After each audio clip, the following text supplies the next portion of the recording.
हे junkies, कैसे हो आप सब। स्वागत है आपका हमारी एक और कमाल की वीडियो में। और आज की वीडियो में मैं आपसे बात करने वाला हूँ कि सैमसंग जो है वो अपने फ्लैगशिप फोन को मतलब S21 अल्ट्रा को दो अलग अलग जगहों पर अलग अलग चिपसेट के साथ क्यों सेल करता है, इन दोनों ही चिपसेट में क्या अंतर है, कौन सा बेटर है और कैसे मैंने ये कंक्लूजन निकाला है। इन सारी चीजों को आज हम इस वीडियो में डिटेल में जानेंगे और सैमसंग का आखिर मकसद क्या है ये सारा कुछ करने के पीछे। आज की वीडियो में इन सारी बातों को हम बहुत ही डिटेल में जानेंगे। तो चलिए जल्दी से वीडियो को शुरू करते हैं। अगर मैं बात करूं सबसे पहले क्वेश्चन की, जो सबसे पहले अगर हम सैमसंग का नाम सुनते हैं तो सबसे पहले हमारे दिमाग में यही आता है कि सैमसंग जो है अपने फ्लैगशिप फोन्स को यूएस में बेचता है स्नैपड्रैगन प्रोसेसर के साथ। इंडिया जैसी बहुत सारी कंट्रीज हैं, वहां पर वो बेचता है एक्सिनोस प्रोसेसर के साथ। तो प्रॉब्लम है क्वालकॉम। जी हाँ, आपको पता होना चाहिए कि क्वालकॉम सिर्फ चिप मैन्युफैक्चरिंग कंपनी नहीं है, बल्कि वो नेटवर्किंग में भी उसका बहुत बड़ा हाथ है। और यूएस में कई ऐसे बैंड्स हैं, फ्रीक्वेंसी बैंड्स, जो कि क्वालकॉम ने अपने पेटेंट करवा रखे हैं। मतलब वो जो फ्रीक्वेंसीज के बैंड्स हैं उनको कोई भी कंपनी अगर इस्तेमाल करना चाहती है तो उसको क्वालकॉम से परमिशन लेनी पड़ेगी, साथ ही साथ उसको क्वालकॉम को रॉयल्टी भी देनी पड़ेगी, क्योंकि ऑब्वियसली क्वालकॉम ने सबसे पहले टेक्नोलॉजी बनाई, उसको पेटेंट करवा लिया। अब जिसको भी उस टेक्नोलॉजी का यूज करना है, उस बैंड की फ्रीक्वेंसी का यूज करना है, उसको क्वालकॉम से बात करनी होगी और उसको रॉयल्टी पे करना होगा। तो अब यहाँ पर सैमसंग के पास दो रास्ते थे। या तो वो ये कर सकता था कि अपनी जो चिप बना रहा है वो अपनी चिप बनाए, उसमें जो मॉडम है, जैसे आपका एसओसी क्या होती है, जो आपका एक्सिनोस 2100 है, स्नैपड्रैगन 888 है, ये केवल प्रोसेसर नहीं है, ये एसओसीज हैं, सिस्टम ऑन चिप। इसके अंदर क्या क्या होता है, बहुत सारी चीजें होती हैं। आईएसपी होता है, आपका इमेज सिग्नल प्रोसेसर होता है, आपका जो नेटवर्किंग के लिए मॉडम होते हैं वो इसमें लगा होता है, दुनिया भर की चीजें, रैम वगैरह भी इसी में लगी होती है, जीपीयू इसी में लगा होता है, सारी चीजें इसी में लगी होती हैं। तो एक्सिनोस में वो क्या कर सकता था, जो चिप वो बना रहा है पूरा बाकी जो चीजें हैं वो उसके हिसाब से रहेंगी, लेकिन जो मॉडम होगा वो क्वालकॉम का यूज होगा। तब क्वालकॉम से खरीदना पड़ेगा उसको और तब जाके वो अच्छे से काम कर पाएगा दूसरी कंट्रीज में भी जहां पर क्वालकॉम का पेटेंट है। और दूसरा ऑप्शन ये था कि सैमसंग अपने फोन्स में क्वालकॉम के प्रोसेसर का यूज करे, जहां पर प्रोसेसर के अंदर इनबिल्ट क्वालकॉम का ही मॉडम मिलेगा। तो बस कोई दिक्कत की बात ही नहीं है। तो अब यहाँ पर अगर सैमसंग पहले नंबर को यूज करता, मतलब एक्सिनोस की चिप ले ली, सारा कुछ उसने अपना बनाया, लेकिन जो मॉडम है वो क्वालकॉम का ले लिया, तो यहाँ पर इसके ऑप्टिमाइजेशन में दिक्कत आ सकती थी। जरूरी नहीं आएगी, आ सकती थी। एप्पल क्या करता है, एप्पल खुद की चिप बनाता है, लेकिन वो नेटवर्किंग के फील्ड में नहीं है, तो इसी वजह से वो मॉडम खुद के नहीं यूज करता था। जो आईफोन 12 है उससे पहले जितने भी फोन्स थे आईफोन, उन सब के अंदर इंटेल के मॉडम यूज होते थे। लेकिन अब उसका इंटेल के साथ सारा जो है लेन देन अपना खत्म हो चुका है, M1 जैसे कि आपको पता ही होगा। तो अब वो लोग क्वालकॉम से अपना X55 मॉडम उठा रहे हैं और अपने आईफोन 12 सीरीज के अंदर डाल रहे हैं। ऑप्टिमाइजेशन वो लोग अपने हाथ में रख रहे हैं और किस तरह कर रहे हैं वो उनकी दिक्कत है। दिक्कत क्या, बस ये लगा लो कि उनका जो सॉफ्टवेयर डिपार्टमेंट है वो बहुत ही सॉलिड है, इस वजह से उन्हें दिक्कत ज्यादा आती नहीं है। रही बात सैमसंग की, तो यहाँ पर एक्सिनोस के प्रोसेसर कितने सारे फोनों में मिलते हैं, कितने सारे प्रोसेसर्स हैं। अब अगर आप एप्पल को देखोगे वहां पर हर साल एक ही प्रोसेसर आता है। मतलब अब ऑब्वियसली इस साल हमें सिस्टम के लिए अलग देखने को मिल गया, आईपैड के लिए अलग है और फोन के लिए अलग है, लेकिन इन जनरल फोन के लिए हमें एक ही चिपसेट मिलता है एक साल में। तो ऑब्वियसली उसको ऑप्टिमाइज करना एक मॉडम के लिए बहुत ही आसान है। मतलब आसान नहीं है, लेकिन इतना भी ज्यादा मुश्किल नहीं है। लेकिन वहीं अगर हम बात करें एक्सिनोस की, बहुत सारे प्रोसेसर्स हैं, उसमें अगर हम मॉडम डालेंगे अलग अलग मॉडम, क्वालकॉम का जो X55 है वो तो लेटेस्ट है, X60 है वो लेटेस्ट है, महंगा है, हर फोन में तो वो डाल नहीं सकते, तो इसी वजह से इसको ऑप्टिमाइज करना भारी पड़ जाएगा। तो यहाँ पर सिंपल सा रास्ता यही निकलता है कि भैया एक काम करो, बाकी जगहों पर जहाँ पर क्वालकॉम का पेटेंट नहीं है वहां पर हम अपनी चिप्स को इस्तेमाल करेंगे, जहां पर क्वालकॉम का पेटेंट है वहां पर हम क्वालकॉम की ही चिप को इस्तेमाल कर लेंगे। सिंपल सी बात है। तो यही रीजन है कि सैमसंग जो है एक्सिनोस प्रोसेसर को यूएस वगैरह में सेल नहीं करता। उसकी ये मजबूरी नहीं है कि उसको अपने फोन के अंदर एक्सिनोस डालना पड़ रहा है, उसकी मजबूरी ये है कि उसको अपने फोन के अंदर स्नैपड्रैगन डालना पड़ रहा है। मजबूरी की वजह से पहले मुझे लगता था कि किसी मजबूरी की वजह से एक्सिनोस डालना पड़ता है सैमसंग को, वरना सैमसंग क्वालकॉम का ही यूज करता, लेकिन बाद में पता चला कि नहीं, क्वालकॉम उसकी मजबूरी है। तो चलो भाई, ये तो आपको समझ में आ गया। अब आते हैं अपने दूसरे सवाल पर कि भैया इन दोनों ही प्रोसेसर्स में, जो top of the line processors हैं एंड्रॉइड फील्ड में, इन दोनों में आखिर अंतर क्या है, एक्सिनोस 2100, स्नैपड्रैगन 888। तो अब यहाँ पर अगर मैं बात करूं कि ये जो सेक्शन है ये मैंने कहां से लिया है, तो इसका सिंपल सा सोर्स है मिस्टर हुज द बॉस। उनकी वीडियो मैंने देखी, उसके बाद मेरे दिमाग में आया कि मुझे अपने तरीके से इसको बनाकर बताना चाहिए, और इसी के साथ साथ मैं यहाँ पर एक और चीज आपसे कहना चाहता हूँ कि देखो, हम स्मार्टफोन को पर्सनली लेके कवर नहीं कर रहे, इस वजह से जो ये टेस्टिंग के रिजल्ट्स जो आए हैं, इन रिजल्ट्स के बेसिस पर मुझे वीडियो बनानी पड़ रही है। जो टेस्ट उन्होंने करे हैं, जो वीडियो उन्होंने बनाई है, उसके रिजल्ट के मुताबिक मुझे अपनी वीडियो बनानी पड़ रही है। लेकिन अब से मैंने मतलब वो करा है कि हम भी धीरे धीरे अपने फोन्स को इंट्रोड्यूस करेंगे, धीरे धीरे हम फोन्स को भी यहाँ पर लेकर आएंगे, एक्चुअल फोन को देखेंगे, उसकी अंदर की टेक्नोलॉजी को खुद एक्सपीरियंस करेंगे। उसके बाद जब मैं आपको बताऊंगा तो वो शायद और भी अच्छे से निखर कर आएगा। रही बात इस टॉपिक की कि हमारे चैनल का अपडेट क्या होने वाला है, तो इसके लिए मैं एक सेपरेट वीडियो बनाऊंगा केवल उन लोगों के लिए जो लोग मेरे रेगुलर व्यूअर हैं। बाकी लोग तो आते हैं, देख के चले जाते हैं, लेकिन आप लोगों से बात करना बहुत जरूरी है, जो लोग मुझे रेगुलर देखते हैं। तो इस वजह से आपके लिए एक वीडियो आने वाली है जल्दी, वहां पर मैं सीधी बात करूंगा, जो मेरे मन में है वो आपको बता दूंगा। आप नीचे कमेंट में अपने मन की बात बता देना। तो चलो भाई, आते हैं अपने कंपैरिजन पर। अगर हम बात करें ऑन पेपर, स्नैपड्रैगन 888 और एक्सिनोस 2100, अगर इसके हम सीपीयू को देखें तो दोनों में ही आर्म का आर्किटेक्चर यूज हो रहा है। दोनों में ही जो सबसे परफॉर्मेंस वाला कोर है उसमें आर्म का ही कोर्टेक्स X1 यूज हो रहा है, जिसकी फ्रीक्वेंसी एक्सिनोस में ज्यादा है इन कंपैरिजन टू स्नैपड्रैगन। वहीं पर अगर हम 3 मिड रेंज कोर्स की बात करें तो वो है कोर्टेक्स का ही A78, जिसकी फ्रीक्वेंसी अगेन आपके एक्सिनोस 2100 में ज्यादा है। और वहीं अगर मैं बात करूं एफिशिएंसी कोर्स की, तो यहाँ पर भी दोनों के आर्किटेक्चर बिल्कुल सेम है A55 के, और साथ ही साथ एक्सिनोस में फिर यहाँ पर क्लॉक स्पीड जो है वो ज्यादा है। तो यहाँ पर ऑब्वियसली ऑन पेपर हमारा सीपीयू जो है वो एक्सिनोस का ज्यादा बेटर निकल कर आता है, लेकिन ऑन पेपर और रियल लाइफ में चीजें बहुत ही ज्यादा अलग होती हैं। यहाँ पर सैमसंग खुद ये कहता है कि भैया हमारे जितने भी फीचर्स हैं हमारे फोन में, चाहे 8K रिकॉर्डिंग ले लो, चाहे क्रॉप इन ले लो, वीडियो के बीच में से आप क्रॉप करके फोटोज निकाल सकते हो हाई रेजोल्यूशन की, या फिर चाहे आप 108 मेगापिक्सल की जो कैमरा है उसकी प्रोसेसिंग वगैरह ले लो, ये सारे के सारे चिप्स इंडिपेंडेंट फीचर्स हैं। मतलब आप इसमें चिप कोई दूसरा भी डाल दोगे तो भी ये फीचर्स बिल्कुल एक जैसे काम करेंगे, ये कहना है सैमसंग का। लेकिन रियल लाइफ में ये कितनी सच्ची है उसके बारे में अब बात करते हैं। तो यहाँ पर अगर हम मिस्टर हुज द बॉस की टेस्टिंग को देखें तो उन्होंने सबसे पहला टेस्ट किया था परफॉर्मेंस का। वहां पर अगर मैंने बता ही दिया, ऑन पेपर एक्सिनोस आपका ज्यादा पावरफुल है क्योंकि उसमें फ्रीक्वेंसी जो है वो ज्यादा है। मैंने आपको पहले भी बता रखा है, जैसे ही आप थोड़ी सी भी फ्रीक्वेंसी बढ़ाते हो उसकी हीटिंग बढ़ जाती है प्रोसेसर की, ये बात आपको पता है। मतलब आपने फ्रीक्वेंसी इतनी बढ़ाई,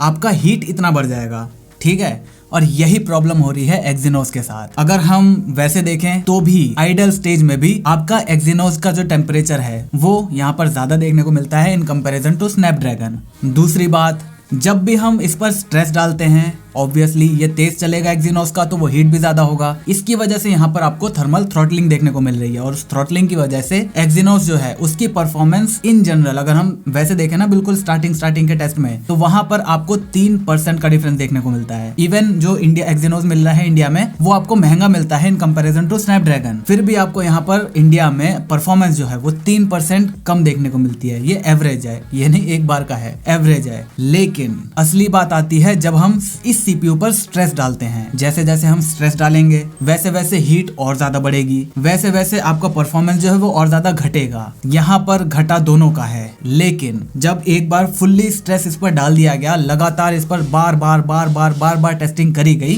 तो उसके बाद जो डिफरेंस सामने निकल कर आया ना वो बहुत ही ज्यादा चौंकाने वाला है। मतलब स्नैपड्रैगन और एक्सिनोस में आपको 19% का परफॉर्मेंस गैप देखने को मिल रहा है। मतलब इतना तो यार एक जनरेशन, जैसे आपका पिछला 865 था ना, उससे भी 20% ज्यादा जो गेन मिला है 888 में, वो इतना भी ज्यादा नहीं होता है कभी कभी। तो एक जैसे फोन, सेम जनरेशन के, सब कुछ जो है बिल्कुल सेम है, 5 नैनोमीटर पर दोनों ही बने हुए हैं, बिल्कुल लेटेस्ट टेक है, लेकिन फिर भी ऑप्टिमाइजेशन की वजह से कह लो या फिर किसी दूसरे वजह से कह लो, यहाँ पर आपको परफॉर्मेंस में काफी एक नोटिसेबल डिफरेंस देखने को मिल रहा है। अगर हम स्ट्रेस की बात करें, नॉर्मल आपको बिल्कुल डिफरेंस देखने को नहीं मिलेगा, डे टू डे लाइफ में आपको पता भी नहीं चलेगा, लेकिन जब आप बहुत देर तक हैवी टास्क करोगे तब आपको ऑब्वियसली यहाँ पर डिफरेंसेस देखने को मिलेंगे। अब ऐसा क्यों है, तो वही मैंने आपको थर्मल थ्रॉटलिंग बताई, क्लॉक स्पीड ज्यादा है। ये एक्सिनोस की प्रॉब्लम रही ही रही है, वो लोग हीट को अच्छे से मैनेज नहीं कर पाते, पता नहीं क्या दिक्कत है।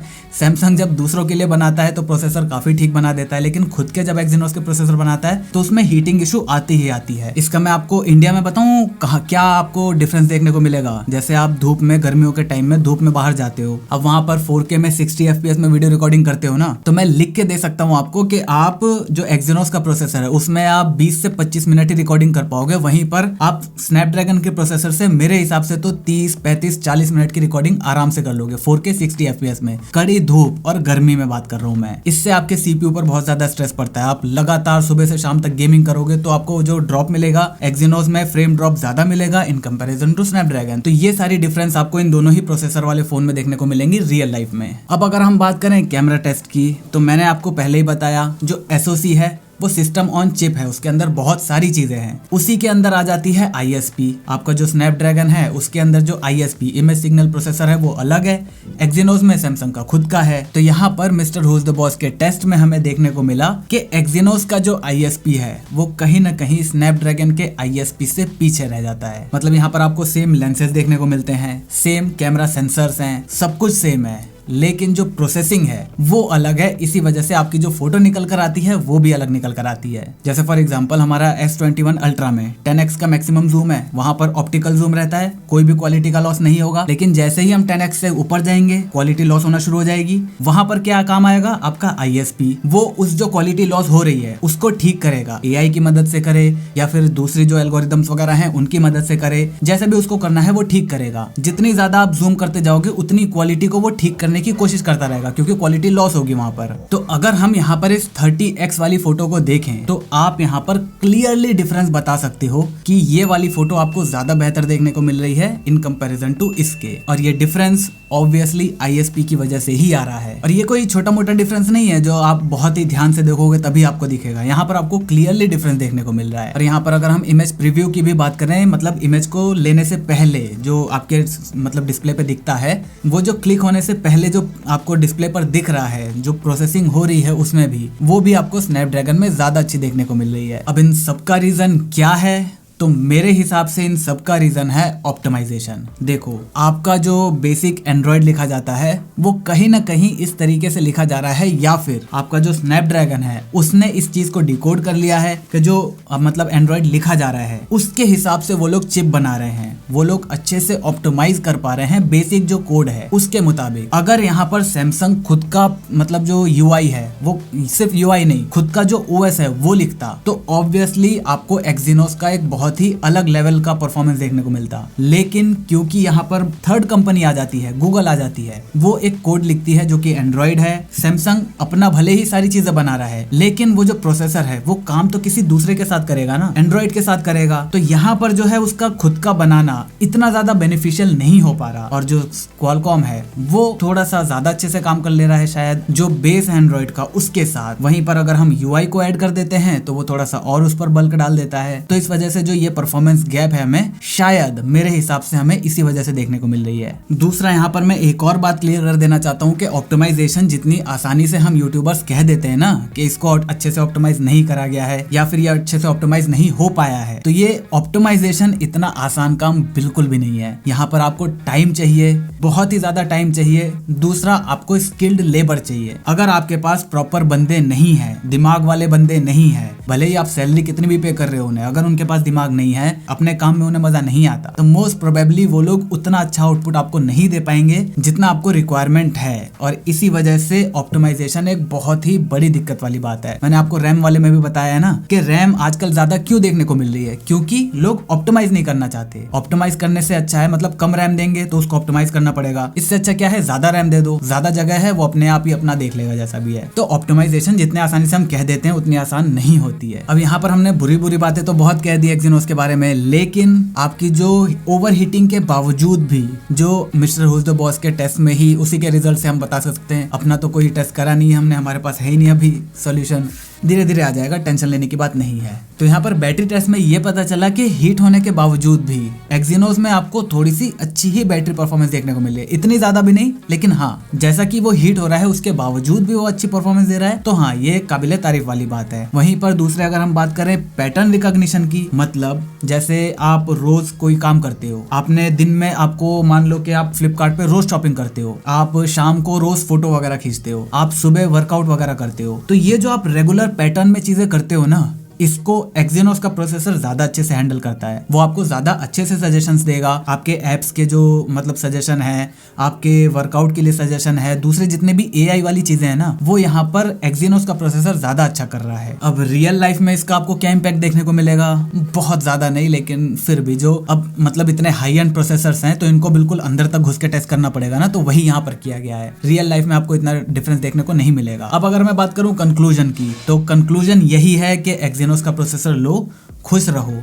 ये जितने भी डिफरेंसेस हैं ये बहुत ऊपर के लेवल के हैं। मतलब जब तक आपके पास ये दोनों फोन नहीं है आप डिफरेंस नहीं बता सकते। जब दोनों साथ में होंगे तभी आपको डिफरेंस देखने को मिलेगा। और रही बात सॉल्यूशन की, तो सॉल्यूशन इसका भी कुछ भी नहीं है। जैसे जैसे सैमसंग अपने इसको ऑप्टिमाइज करता जाएगा, इसके लिए अपडेट्स वगैरह लाता जाएगा, वैसे वैसे ये जो डिफरेंस है इन दोनों के बीच का वो थोड़ा सा कम हो जाएगा। ऑब्वियसली बिल्कुल खत्म नहीं होगा मेरे हिसाब से तो, लेकिन फिर भी काफी हद तक कम हो जाएगा आने वाले 2 से 3 महीनों में। तो बस मुझे उम्मीद है आपको वीडियो से कुछ नया सीखने को जरूर मिला होगा, थोड़ा सा दिमाग खुला होगा। अगर वीडियो पसंद आए तो वीडियो को लाइक कर देना, चैनल पर नए हो तो चैनल को सब्सक्राइब कर देना, क्योंकि हम इसी तरह की डिटेल ज्ञान भरी बातें आपसे करते रहते हैं। मैं मिलता हूँ आपसे अगली वीडियो में, तब तक जय हिंद, वंदे मातरम।